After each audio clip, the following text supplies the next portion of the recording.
seen the worst, and there is nothing left for me to hate, so I can lay me down. My brothers on the ground, I bled today until Coyote comes to raise me up and carries me away to go. Leave me, run like you never did. No, leave me, run like you never run before.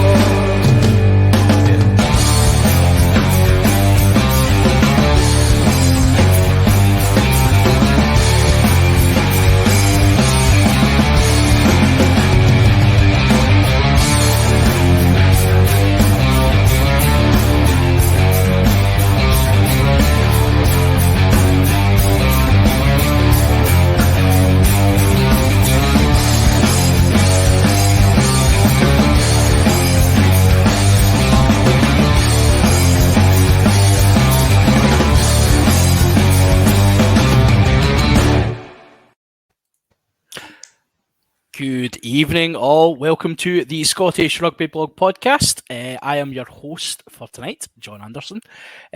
Our usual host, Cam, has succumbed to toothache. He seems to be struggling a wee bit. So we wish you all the best, Cam. We'll promise not to mock you too much. So I'm in the role of substitute teacher tonight, which one of our panel will probably have to get used to being one of those as well for a wee while. Good evening, Johnny. Good evening. I've been doing basically doing substitute teacher all week this week. So you'll be used to the dynamic that we're going to have here, whereby you guys play up like you wouldn't play up with Cammy. Well, actually, no, that's not true at all. But play up worse. But I don't have the authority, but then I encourage you. We have a lot. There's all things could happen. And all bets are off. Do we have to call you Mr. Anderson, or are you going to be like the cool substitute teacher? And just call me John. Just call me Jay. Don't even call me John. Call me Jay. J.A. Yeah, I'm Mr. J.A. You know. No, definitely the cool substitute teacher. So yeah, as the astute listeners and those watching tonight will have noted, we have Ian Hay sporting a very interesting Lions top there, buddy. I didn't know you had one of those. Yeah, I got it for free. It's a 2017 one. I got it for free when I ordered a Warriors top off like Level Sports or something. Nice. Right, free top, and it's nearly laundry day. And I'm away at the weekend. I'm going up to Inverness for a wedding. So are you back on Sunday? I need, yes. Aye, good. Yeah. I was going to say. I know there's bass lines to be played. There's bass to be played. There's riffs to be smashed. I haven't practiced. No. There's a really good donut shop in Inverness that you should stop at on your way down. Take some to practice with you. Will do. There you go, Johnny. That's why you're on this podcast, for ideas like that. For donut recommendations. Well done, sir. Well done. Anyway, good evening, all. Thank you for coming along and joining us. You'll see the wee banner at the bottom here. If you're on the audio, you won't. But you can get involved. Head over to Scottish Rugby, the Scottish Rugby blog. See some of the articles on there, and you can also get access to the old podcast. We are on episode 181. Can you actually believe that? Think of some of the stuff we've been through on this podcast, Ian, and they're still letting us put this out. It is quite spectacular. So 181. Despite my best efforts. You remind me a lot of, Brain and Pinky and the Brain trying to take over the world, but always just falling short of that one master plan that's going to finally. Same thing we do every night, John. Trying to take over the pod. We've got a fairly packed agenda tonight. We'll give Andy his usual shout out, Andy Lone. Good evening, Cammy and the gang. That's a great name for a 90s funk band, I would say. Sorry to disappoint you, Andy. It is in fact my good self.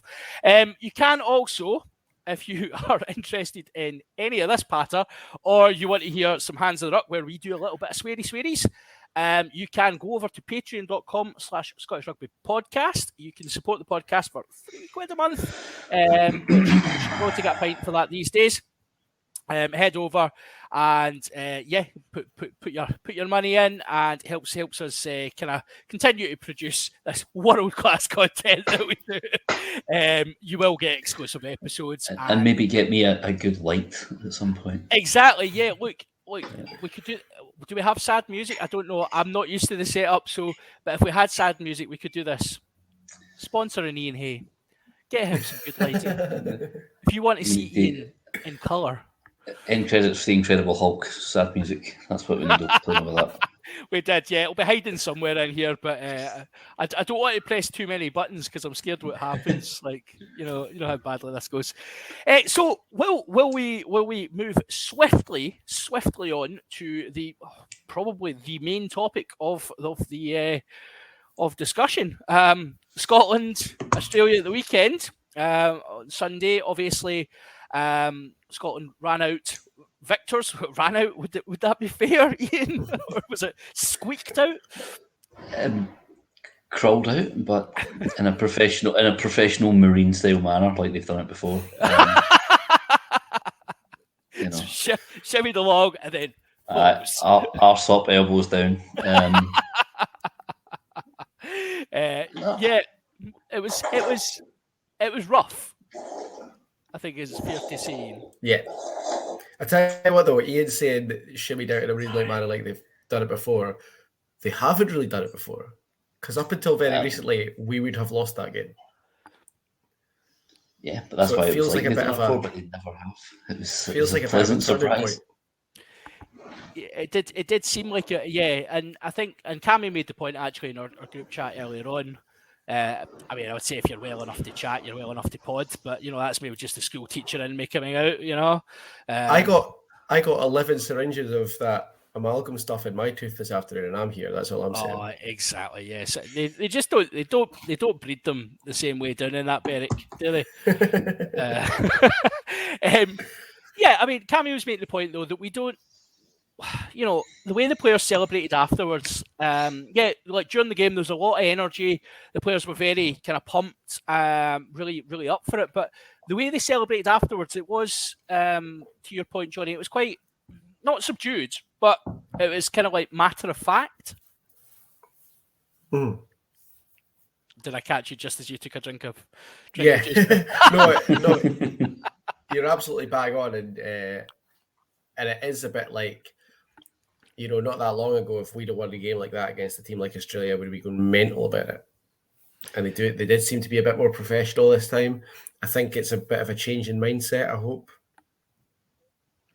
Yeah. We're kind of getting into it now. Yeah, I think that's fair. And I think Hamish Watson spoke after the game, Ian, when he was interviewed for his latest man of the match. And he said something along the lines, I'm paraphrasing slightly, he said, we're doing something special here. Do you get that feeling? Yeah, because that's an Australia team that have been on the up, and they have been praised for their attacking play, and we know how good Dave Rennie can be at that. And we stifled them. We stopped them playing. All right, fair enough. They're missing guys like Cora Beatty and Karevi, but we're missing our first choice locks, for example. So yeah, it's an encouraging performance. One thing I was worried about was the line out. Especially Rod and Rory Arnold. Rory Arnold's a giant, and so they're pretty handy. And ours wasn't exactly our first choice lock pairing. And then of course Ewan Ashman came on. What the hell? What an impact he made! Yeah, if you're looking for a dream debut from Ashman, one Itoje style flap over a maul aside, it was the absolute dream, Johnny, wasn't it? It was unbelievable. I think sort of midway through the first half, inside our own 22, he chucked a line out to a receiver coming on in the backs. Yep. And from there on, I was like, he's got this absolutely nailed down. Because obviously when you come on that early and it's your first game, I'm fairly sure I'm not the only one that was going, oh dear. But yeah, that line out was only on about 20-25 minutes. And yeah, someone was coming in from sort of basically the 10-12 channel, and Ashman hit him on the run on a line out in our own 22, and I was just like, oh, okay, I think you'll be fine then.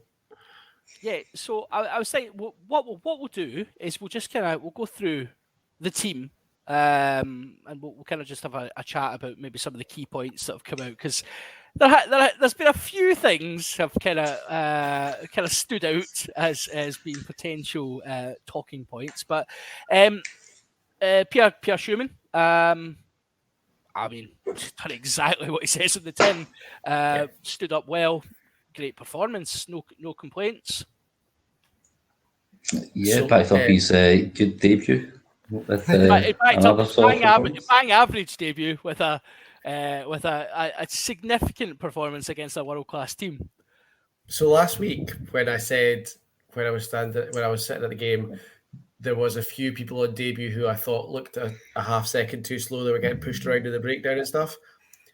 Shumi was one of them, but I was too scared of all the Edinburgh fans to like bash an Edinburgh player 2 weeks in a row. But some step up, because he was like against Tonga, there was the occasional breakdown where he'd be standing looking and someone would come and push him out, and he'd be posted and someone would push him over, or he'd be ruck inspecting and someone would send him the other way. But he seems to have sorted that out really quick, because he was no problems with that at all on Sunday evening. So speaking of Edinburgh fans, it's like if you say their name 3 times, they appear. Here he is himself. It's Craig Manson, everybody. Oh, I heard someone was slagging off the greatest Schumann, and I thought I better get myself. It was like a bat signal in the shape of a long-haired prop, and I thought I better get my backside on this podcast. I think point of correction. I think it wasn't so much criticism as more just an observation that he had definitely stepped up this weekend and was very impressive. He's always impressive, to be brutally honest with you. Just because you like his hair. But it's beautiful. It's just because I'm jealous. No, I think it's difficult. I think obviously last week was a bit kind of just wishy-washy, because I think it was an easier team to take it to, whereas this week it was definitely going to be something that you'd have to work hard at. So I agree with you. He did step up. He played incredibly well. Beautiful soft hands for that try, for Ashman's try. Yeah. So that actually moves us on really nicely. Obviously, George Turner started the game. Took what looked like quite a sore one in the ribs. But we'll concentrate on you, Ashman. We've already mentioned what a debut. That try, Johnny. That try. What the athleticism for a front row. I've played 20 years on the wing and fullback, and I've never finished a try like that. It's unbelievable. I guess it's kind of what you said, right? So if you come away from your debut at hooker, and that's what you take away from it, you score an absolute worldie in the corner, then yeah, that's a decent debut. But the fundamentals were there, the basics were there, and there was a confidence about him. He just didn't seem overawed by the occasion at all. And it's interesting, Ian. There's been chat in the press afterwards. He was commenting on his first cap, and he was just basically saying, "I was just panicking. I was like trying not to cry all day and things." And it's quite refreshing to hear that. Yeah, one of these that because he's not born and bred, he's obviously not feeling it for Scotland. But I don't suppose he's another one of these converted sevens, is he? We finish him like that. That was quite impressive. No, it's it's lovely to see somebody so excited, and also to top it off, maybe he's one of these guys that performs better with a wee bit of nerves in him. Aye. No, I think that's a very valid point, and I think I'd obviously been touting him before when the squad was announced as well, and I think he's a real prospect for us. He's been going well this season, and it's a position that's really with. I don't like to say that George Turner's made of glass, but he's certainly made of probably quite an inflexible slate at the moment, and it shatters quite a lot. It's a position that's up for grabs, Craig. Would you? What, hooker? Yeah. I think you're starting to see the youngsters coming through, though. I think George Turner's really doing an incredibly good job. He's started to settle himself down. One week he's phenomenal. The other week he's a bit kind of here, there, and everywhere. I think Ashman will have to see how he's going to perform if he's allowed to play this weekend or the Japan weekend. I think McInally not being in the squad at all was telling, and there was nobody had said there was an injury with him. Yeah, that's right. So that's a fairly telling thing. And if you and then although I have seen pictures today of Dave Cherry training and things like that, so there's to go right back to your original point, which I've talked completely round about in a circle. It is open for grabs. I think what I would say though is this is the autumn internationals. Ashman and George Turner, if Turner's fit to come back. All the indication is he is, so yeah. Well, this is an ideal opportunity to let them, to give them a go against the world champions. Yeah. So we've covered two thirds of the starting front row.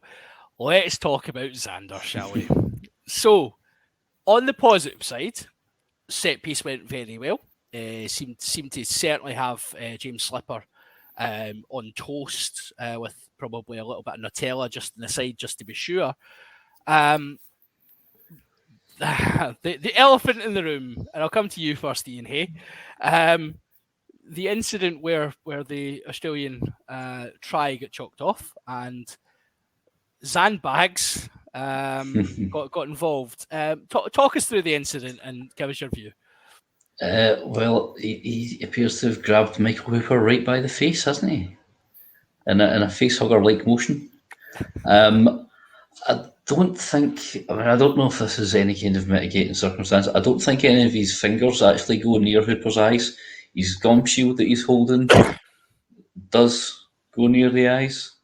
I don't know if that makes it any better, like less eye gougey in World Rugby's eyes. Well, eyes if they've not got Zander's gum shield in them. But yeah, it wasn't clever. He'd been involved as per usual in the first half already, and he's almost lucky that he didn't get the penalty reversed or get some kind of sanction himself for that. Yeah, and so to play devil's advocate, Johnny, which Zander Fagerson's just seen his brother be clubbed by a swinging arm. Is it not good that we're seeing Scotland players standing up for each other and wanting to protect their mates? You're taught from a very early age in a rugby park, you're a team, you'll stand up for each other. Yeah, and actually we were watching it on Sunday, and as the incident unfolded, my wife turned around and said, "It must be great being Matt Fagerson and having Zander as your big brother running about the pitch," which is a fair point. But then on the flip side of that point, almost before you're taught about having your teammates' backs, you're taught to not put your fingers in anyone's eye. So it swings and roundabouts. And even if he didn't mean it, and I hate intent because it's so badly misused. You still can't put your hand on somebody's face, and if your finger goes in, if you put your hand on someone's face and your finger goes in the eye, then you're in trouble, and you just shouldn't be doing it in the first place. I like the motivation, and I like the fact that they're ready to back each other up, but do it without putting your fingers near someone's eyes. Yeah, there's an element of just being a bit dull and a bit stupid, really, with that type of behaviour. Craig, so I think probably the biggest surprise thus far is that despite what looks like, we've probably all seen the pictures and the videos, and we saw it live, and it didn't look clever live. It seems not to have been cited. Seems to have, so far, at time of recording, seems to have got away with it. Given World Rugby's usually quite jumpy about these things, huge surprise. I have to say it's not to me. First things first, I'd like to say Zander Ferguson looked absolutely out this world on the weekend. I think he going around the park. He was fabulous around the park. He was a huge step up. Johnny was talking about a step up for Schumann. I think the same happened with Zander. I think honestly, I was looking at all the press on it and all the Twitter reaction and everything that's going on, and I think it's a real storm in a teacup because honestly, I think Hooper's been doing something and he's done that and said, "Get out my way," or get back on you. And he's caught his face. Yes, he's caught his face, and he's just shoved, not really thinking about where his fingers are, not knowing where, not thinking where his gum shield is. I honestly, and I think both World Rugby and any sanctioning body has gone. Yeah, as everyone says, on the minute anybody gets red carded for a shoulder challenge or a high tackle that hits the head, people say, but if you slow it down to slow motion, it looks far worse than it is. And I think it looks far worse than it is. You can make that look really bad because you're stopping it, and you're stopping it at the right point. I honestly think it's a non-thought, get out my way. And he's shoved his face. I honestly don't think that Zander's going, I'm going to poke this guy in the eye because I think it's a great idea. So I honestly think that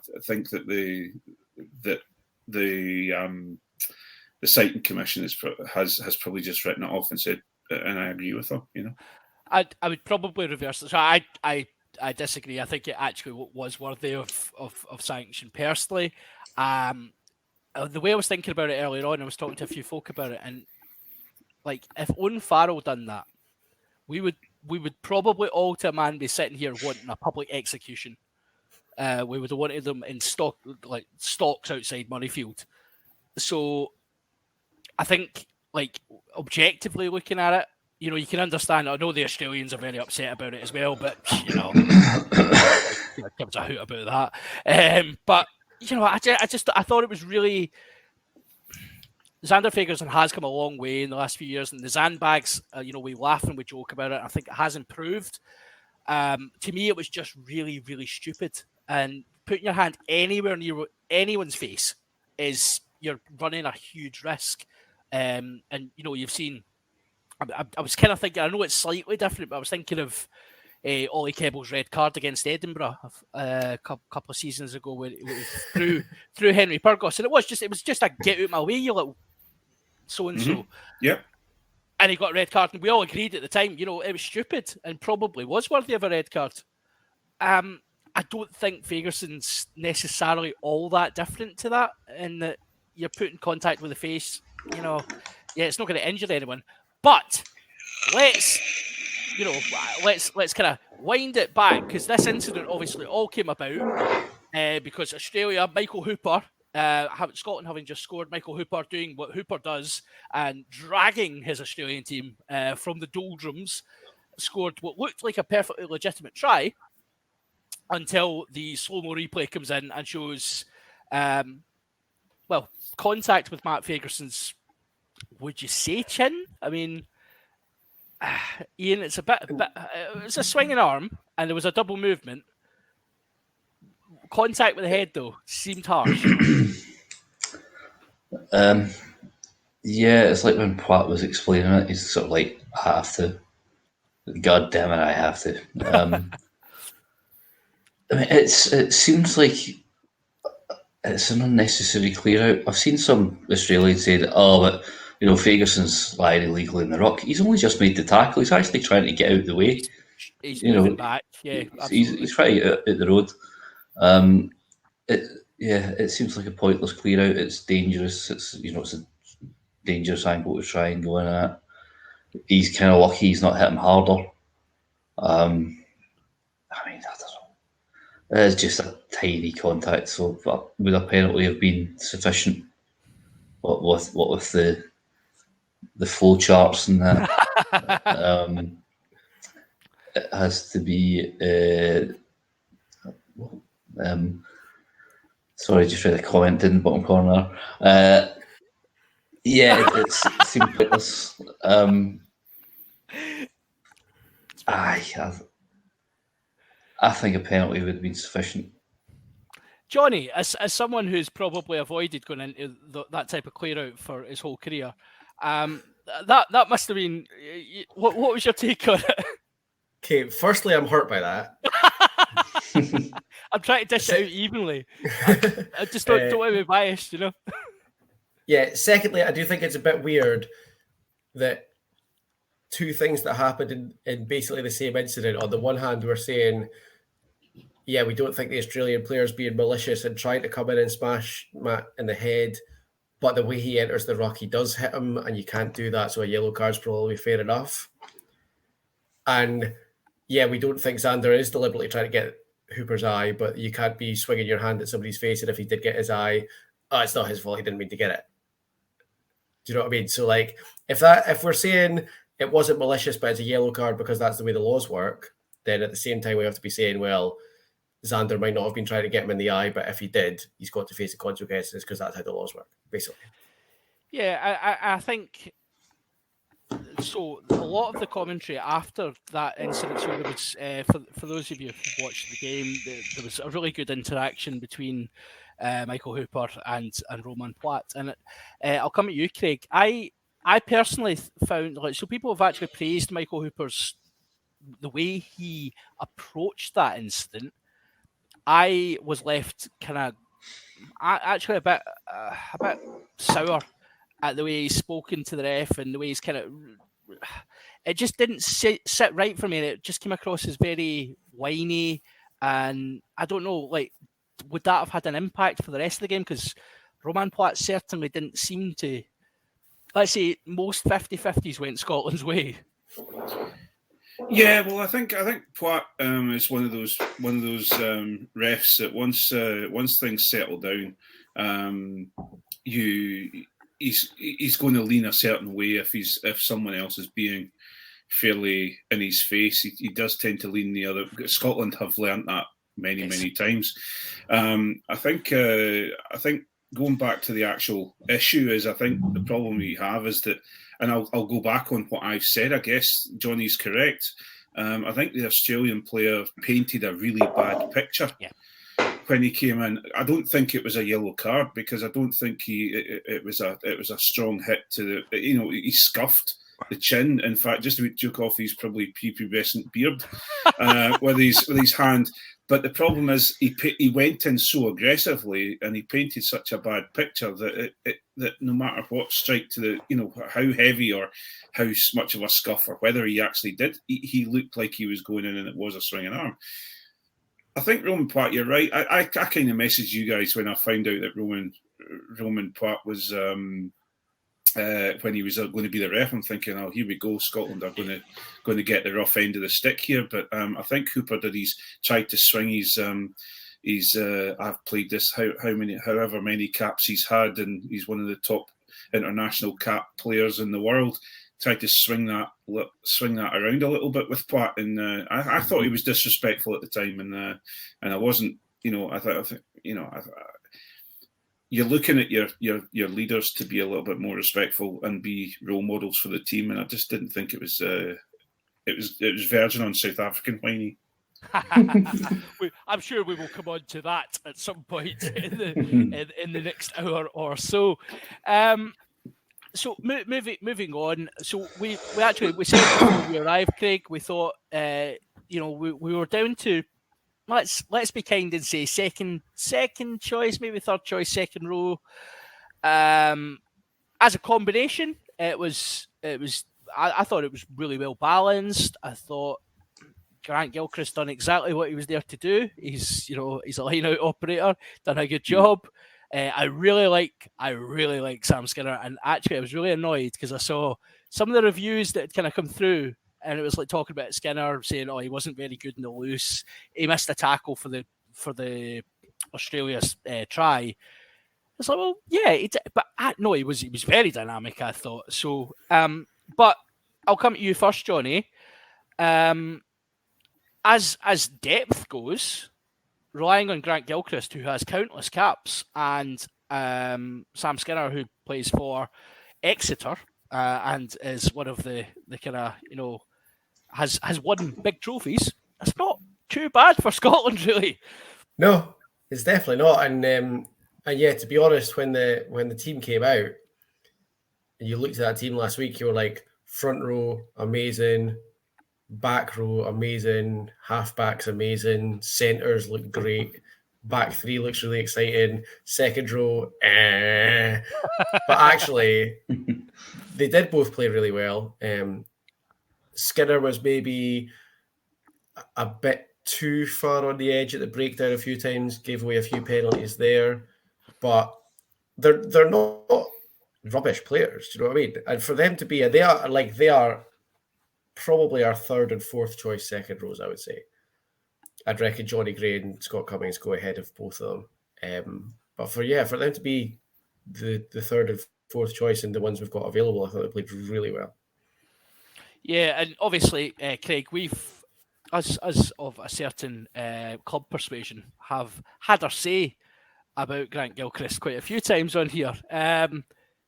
You've defended him, you've stood by him, and quite proud to see a very decent performance. I think his performance is what we expect as Edinburgh supporters. We see it every week, most weekends. The only thing that goes against Grant Gilchrist is he's a dash hand owner. That's about it. No, I think he does really well. I would have actually liked to see more of Hodgson. I thought Hodgson, when he came on, made a difference. And it's really exciting to see. But on the other side of things, as you just said, Skinner plays for Exeter. It's not a. He doesn't come from a bad team. They're just dubious in a set other ways. But if you look at, for us sitting there scratching our chins, going, we've got a second row crisis within Scotland. To have those as our backup, I think is pretty damn good. I thought they performed incredibly well. I think we only lost one line out. I think they managed to get their hand to. Yeah. So moving on, Ian, to the back row. Probably, I think it may be fair to say that that's probably Scotland's first choice back row now. Pretty settled. Obviously, Hamish Watson was man of the match. He got the Scotland try from, shall we say, innovative play on the edge of the new flying V regulation. Well, living on the edge is where you got to be. That involved Jamie Ritchie, who I was just looking up the line-out stats here. Took the most line-outs for Scotland, 7 line-outs. I thought Ritchie had a very good game. I agree. So some people have sort of just gone, he was under the radar, but he was whooping and hollering, getting everyone G'd up. Oh, how good was that to see, though? Oh, it's brilliant. Glorious I think stuff. being captain last week's kind of really G'd him up a bit, or co-captain anyway. Yeah, there seemed to be an energy about him. The way he was roaring every decision, and it was great. And Craig, with the best will in the world, when players are trying to generate that type of energy, when the stadium was had 10 men and a dog in it, it doesn't quite have that impact. But do you think maybe the crowd respond to that sort of behaviour? And you see 67,000 people roaring it back at you. It certainly has an impact. Very much so. You just need to see the greatest showman, and he's throwing his fist pumps, and you look at I think who else was it? Was it Matt Fagerson or that was celebrating as well at one point when we got a scrum penalty? So I think the crowd had everything to do with it. I think you can't but react. You cannot but react, if you know what I'm trying to say. No. You have to react to that sort of input from 67,000 people, and I think Jamie Ritchie's one of those people who feeds off that. He's certainly not a quiet captain, that's for sure.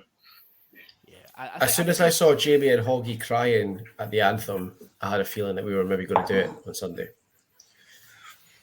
Yeah, I think Stuart Hogg is always quite emotional at the anthems for reasons that have been discussed previously. But yeah, it was good to see. Again, Jamie Ritchie. I agree with you, Johnny. I think having that co-captaincy.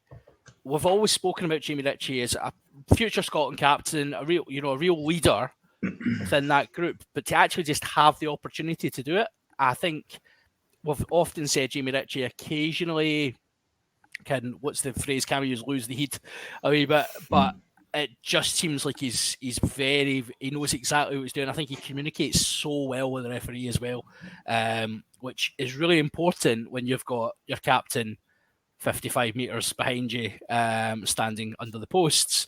So I think it's really good. Ritchie, and he settled right into that 6 role as well, because I think I'd mentioned, he'd kind of started as a 7, and is probably converted because you kind of get past the mish.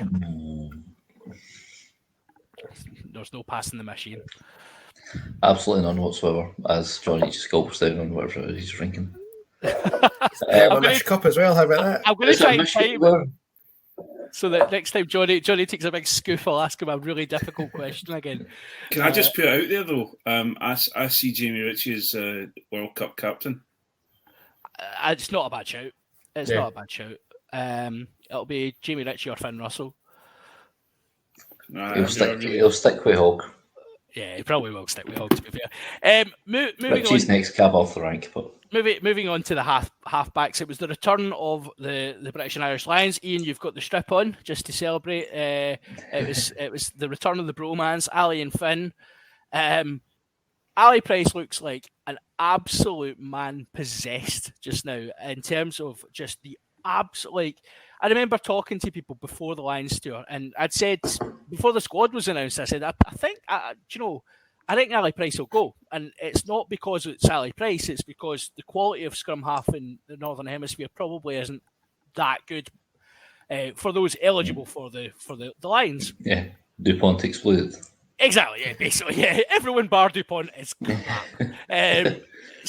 But Ali Price he took his chance with the Lions tour. He was very, very good. And he just seems to have added that new level to his game, Ian. Yeah, he's very precise at what he does now. His box kicking is, it's always pretty much always chaseable, whereas before, is could be a bit hit or miss. His quality of pass is, spot on, really. One thing I thought he was maybe lucky not to get pinged a couple of times by Poit, because Use-It had been called at least once. Yes. And he was still sort of rolling it back slowly. But yeah, he's, like I said, he's just sort of very precise at what he does now. Maybe it wasn't as snappy and as snipey as we sometimes get from him, but this was a top quality team we're playing against. So he has to game manage.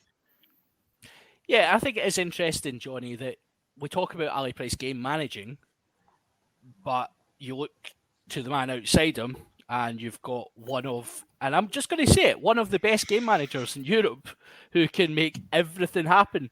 It was a typical Finn game, and what we mean by that is there was some outrageous offloads, there was some outrageous kicks, there was a few very, very, very poor moments as well. It was peak Finn.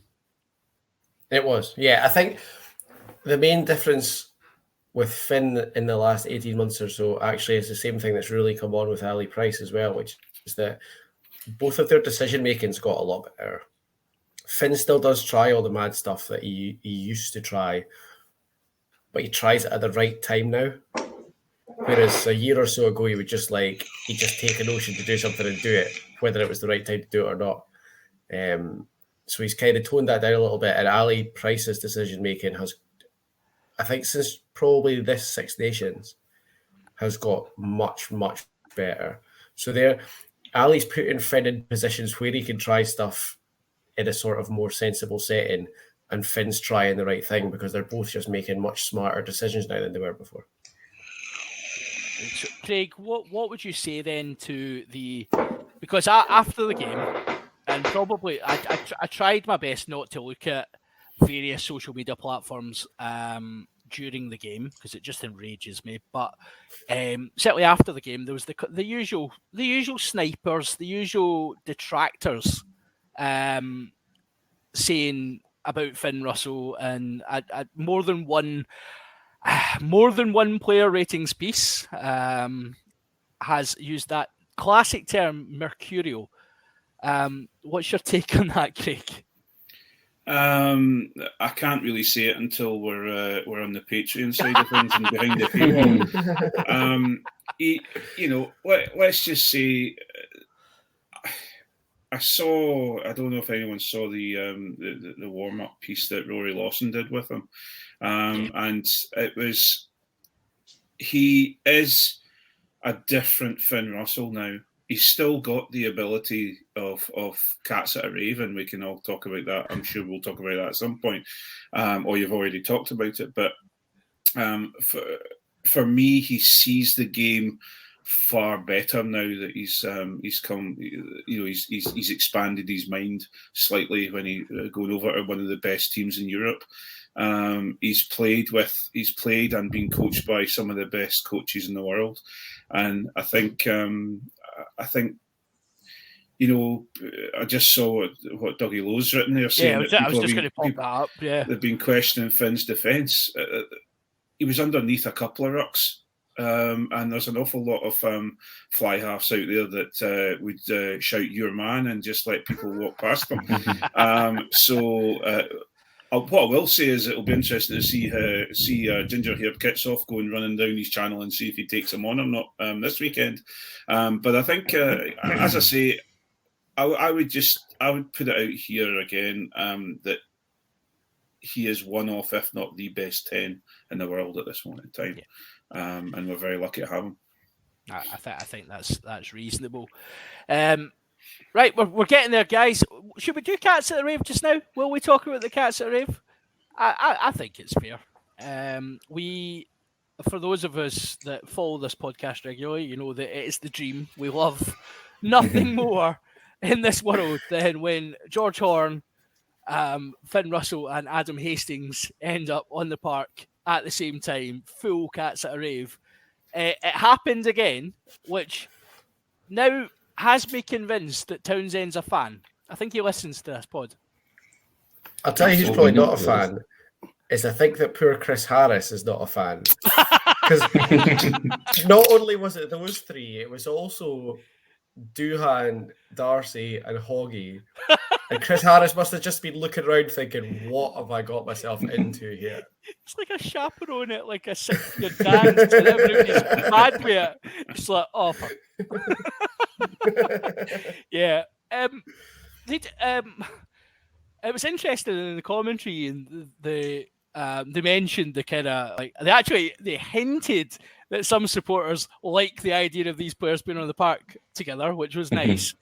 But they talked about obviously that's not so traditionally you would look at a close game like that, you would be expecting to bring on probably a goal kicking fly half who isn't going to run the ball much, going to put you in good positions. The game generally would slow down a bit. Scotland seem to double down on the idea that, well, let's just keep running at people. I think just more what it does is it gives you two very good kicking options, which means you can then, boot into corners and, tell Australia they have to run it all the way back. And also they do have the eye for the gap, especially Hastings and Horn if they're fresh on. But I think it's more that, it does give you two good kicking options. So if Hastings sees space behind, there you go. He's pretty much guaranteed to nail it, and the same with Finn Russell. And George Horn, of course, Craig, he ran one of those famous Hornito support lines that he often runs, and was probably one good decision away from a second try for Scotland. Yeah, very much so. Got a little bit excited with that one, and I thought we're on here. When I saw him coming up behind, but as I say, he is an exciting player. They're all exciting players, but they actually showed quite level-headedness when they were all playing together. Obviously, we couldn't have the control of Van der Vault because he's injured. So we had to have Hastings on. But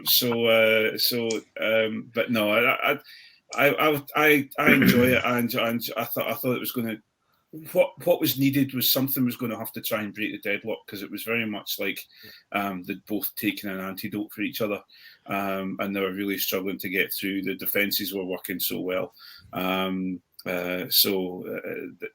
those three on, if they don't know what they're going to do, how the hell is the defence in Australia going to know what to do? Exactly. Speaking of centres, Johnny, you mentioned Chris Harris, who again continues to make a mockery of all of those people. Mm-hmm.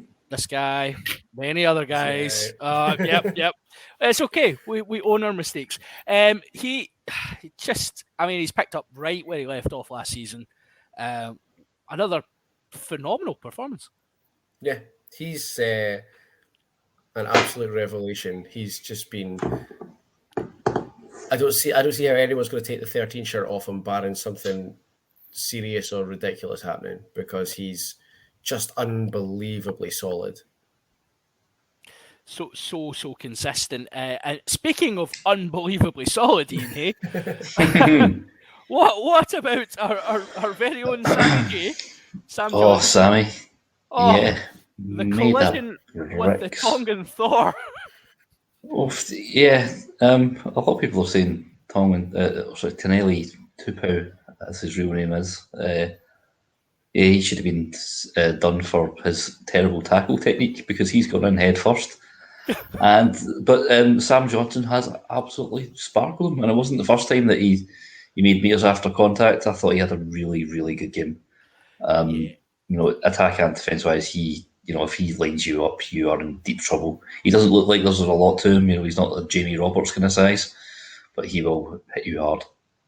Yeah, it actually makes me laugh, Craig, thinking about if you remember the team sheet for the Tonga game, and Sam Johnson was, I don't know if it was an intern who maybe done the strip pictures or something, but he had clearly been given Ollie Kebble's shirt, and it was about 100 sizes too big for him. And this week it seemed Finn had given the shirt. Do you think there's something? Can we read something into this, or is it just somebody's having a laugh? I think it must be a fine or something like that they're having to wear an outrageously large shirt for some reason.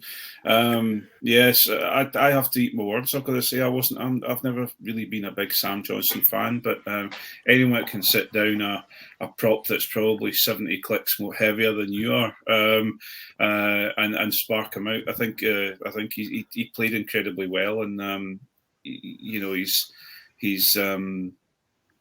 It was an impressive. Again, you look at the back line that we have, and I don't think there's anyone that we could turn in and say, I'd rather have this person in over this person. If people, to use it's off another podcast, but it's a saying of, yes, I understand you want another player in there, but who are you going to sit down? Yeah. To move him out, who are you moving out of this? And there's not many people that on the field that you could do that, and Sam Johnson had a very, very good game.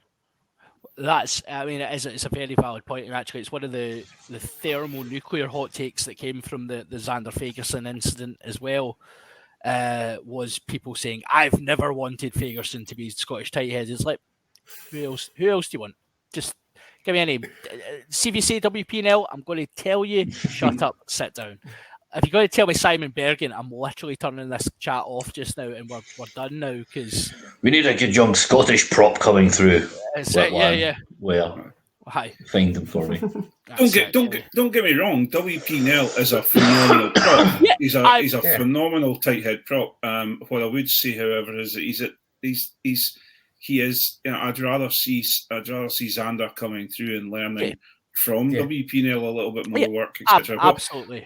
And I'm sorry, but no matter how much game time he got, he's a British and Irish Lion. He should be getting a starting berth anytime he wants. Exactly.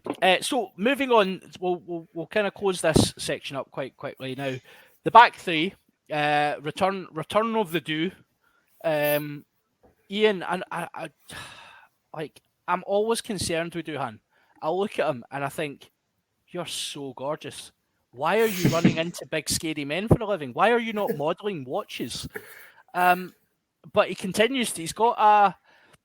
I mean, it wasn't his best performance, but it was abrasive. It was big. Couple of high balls, won. Job done. Yeah, I was actually surprised to see how many meters he'd made. I think he was the top meter maker. Okay. But I can actually look this up while I yammer on. No, he didn't really get a lot of ball in hand. Scotland seemed to want to try and throw it wide as quick as possible, which led to a few errors. And it was usually ended up going on the right wing with Darcy. But yeah, I mean, they seem to try and everyone knows what he's about now. You set 3 men onto him. But I mean, that's quite handy because it creates a wee bit of space for other folk. Yeah, I mean, it was a decent enough performance. He didn't make any. There's no glaring errors. People always expect him to. People are just waiting for him to make a howler so they can go, see, he told you he's a defensive liability. But it's, it doesn't seem forthcoming. And that reminds me, Johnny, of the moment during comms where it was like Duhan versus 4 Australians. It's like, yeah, that's a fair fight. Yep. Yeah, and I think him and Hoggy's loss was a gain for a lot of the other Scottish backs in particular on Sunday, because they've obviously been game planned out of it a lot by Australia. Because Australia were tagging 2 or 3 men at least onto Duhan and kicking away from Hoggy and blitzing up to kind of hem him in and stuff. And it gave us opportunities in other places. So people have been saying, Hoggy was quiet, Duhan wasn't as explosive as usual, which, to be fair, probably is true of them. But then you have to take into account the opportunities that they made elsewhere, because they were Australia's focus. So as soon as Australia are focusing on them, it gives Darcy the chance to be one-on-one on the outside, or it gives Sam Johnson a chance where he's maybe running at a softer shoulder because they're pushing out to try and contain Duhan. So you can't just look at what they did in isolation and say they didn't have a very good game, because they were faced with a harder challenge than everybody else. And by doing that, they made a lot of opportunities for everybody else. My only concern out with the two of them is Duhan was well known within Edinburgh as you give him the ball, you wind him up and you let him go, and he would take on the player in front of him. Now, okay, fair enough. They've kind of gone from just minding him, one-on-one, and are now putting 2 boys on him. But Hoggy had the same situation, and you see the speed that Hoggy has and the speed that Duhan has, and then you look at the speed that Darcy has. There's only one player that showed me on Sunday that when they take the ball, they run at contact with pace, and that was Darcy. The other 2 seem to, every single time, would come running up at pace and then slow as they were coming towards the contact area. And okay, fair enough, there's self-preservation, and these guys are having to take big hits a lot within their team game, etc. But the reason we have someone like Duhan on the wing is that you expect him to just go on at full chat. Okay, fair, because that's how I would use him. I would expect him to, if there's 2 boys in front of him, you go for the gap in the middle, but you go at full chat rather than the minute you try to step to pull back and then step, you're going to get absolutely smashed. And Hoggy did the same thing, and Hoggy has been doing the same thing for quite some time. And sometimes it works, but if you see at Exeter, he's at pace far more, and he's running round people more on arcs rather than trying to come up to the defensive line and then put steps in, because it never works. He keeps getting smashed. I do wonder, though, if Johnny's point is very right in that we did seem to be forcing the ball wide very early this weekend. And with that comes, obviously Finn's got a phenomenal passing game. Ali Price the same. We were getting the ball wide at pace. And there was almost, I think, that contact aspect, there was almost a fear of getting isolated because of the breakdown threat that Australia have.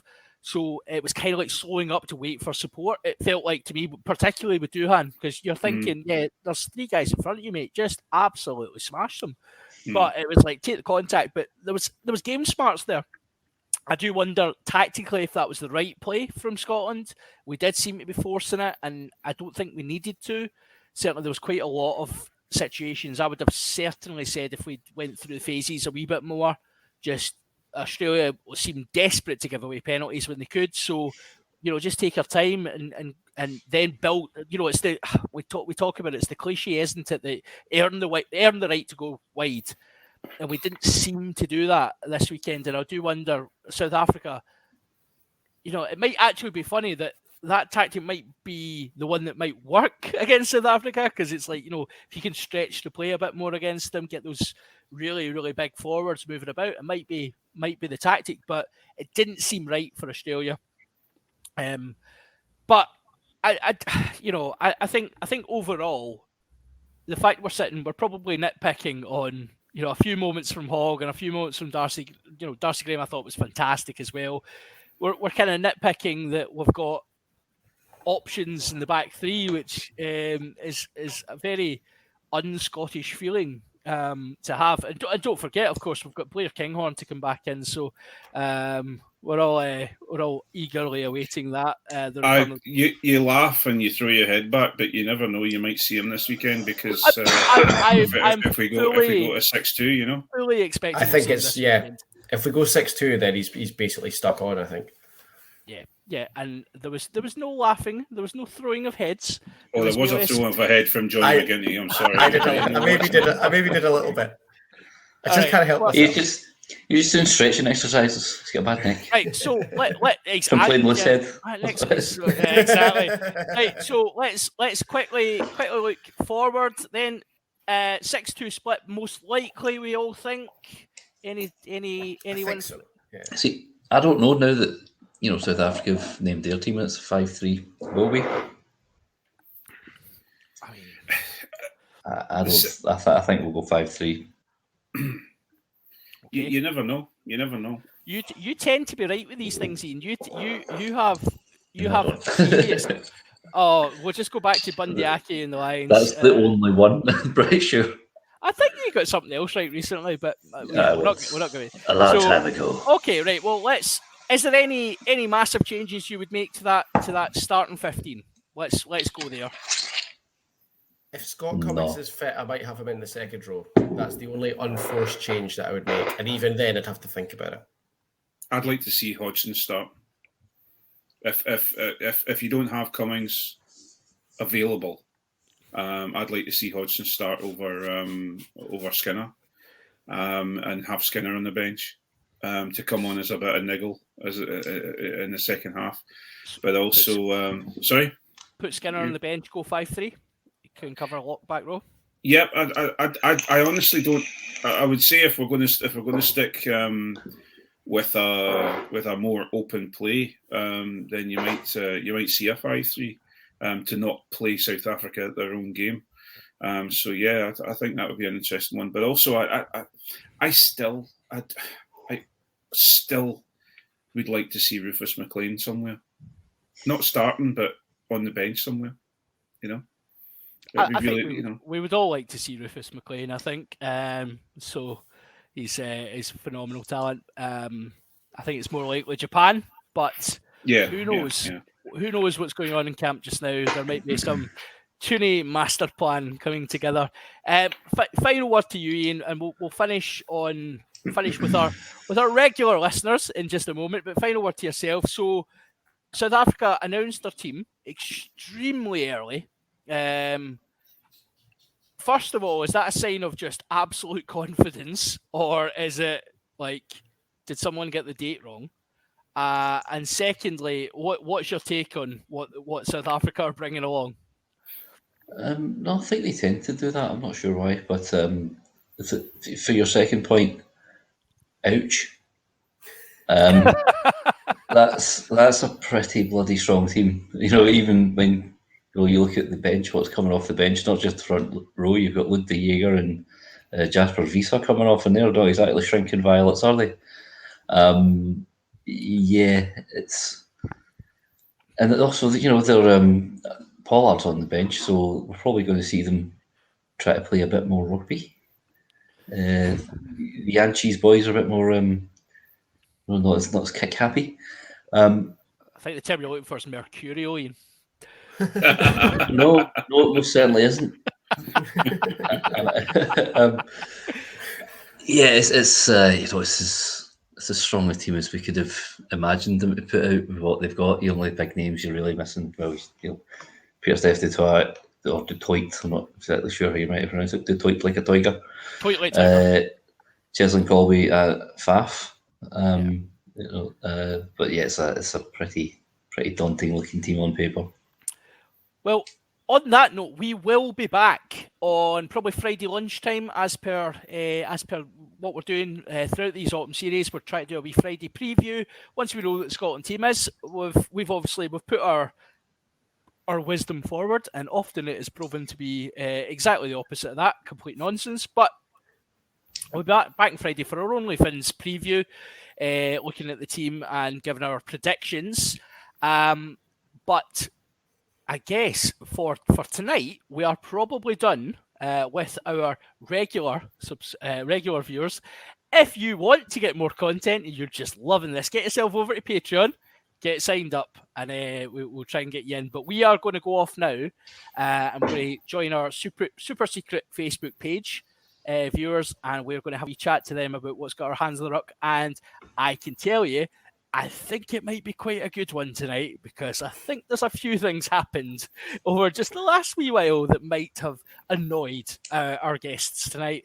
But anyway, good night to all those regular viewers. I am now going to try and faff about to try and make this work, because I still don't know how this works. So if I switches off, sorry guys. But I'll let these guys fill for 2 seconds while I do that, and then we'll take a wee minute to refresh ourselves, and we'll be back. Night. Bye on.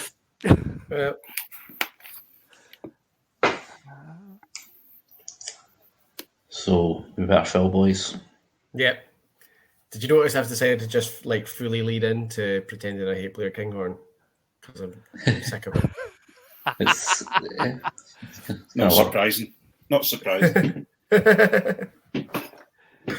Who do we start with? Hooker, as has been asked by Ashman? Chen. I don't see any reason not to start him. I don't see. I think if he, I think Tooney's a creature of habit, and I've got a feeling that you'll see Turner start and Ashman on the bench, but I would rather have it the other way around. But yeah, I think Tooney. I don't actually see that. If he goes down the same route as you've talked about, Ian, I think he's going to. I think that you'll see a duplicate team out. Right, you can stop filling now, guys. We're just going to take a wee minute to have a wee comfort break, just refresh ourselves, get our angry juices flowing, and then we'll be back for our Patreon special. So get a small massage. So just it'll be like, imagine like you're sitting in the corner for a big boxing bout. You're like Rocky. You're just getting those shoulders going. It's like, come on, son, we slap in the face and that. That's what we're going for just now. So we'll be back in a second, troops. A slap.